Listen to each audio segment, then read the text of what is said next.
de Cam Taylor. Markel Brown. Ahí está. ¡Gol! ¡Man para abajo! Pero tuvo una asistencia deliciosa de Markel Brown. No mal que perdone ahí. Qué buen pase de Markel Brown. Como espera el momento. La pone bajo el control de Corey Davis Jr. Sergi Martínez para Corey Davis Jr. A la esquina para Iro Egbu de 3. ¿Cómo estás, Ike? ¡Mamma mía! Triple de Ike. Iro Egbu. Aguanta Tyson Carter. Iro Egbu.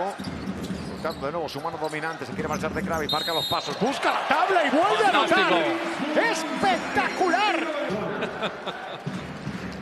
Mira. Extensión, fantástica, ¿eh? En Los Angeros pasó lo mismo. Sí. ¡Oh! ¡Espectacular el vuelo sin motor de Ir! Sí, pero no le queda la chaqueta como a los demás, a la mayoría de los presis de la Liga Andesa, ¿eh? Para nada. Por lo que sea. Te llena el palco de una manera. Vila para Corey Davis. Se quiere marchar de Kalinowski. Se hizo un lío. Va a perder esa bola. Recupera Unicaja. Viene Melvin Eñi. Está muy solo. Se para Elgin. Marca los pasos ante Goloman y se lleva el tapón. Sus instas a cancha por Sergi Martínez. Vuelve a darle minutos al Vázquez. Vuelve a colocar la ventaja de Vázquez Girona en 3.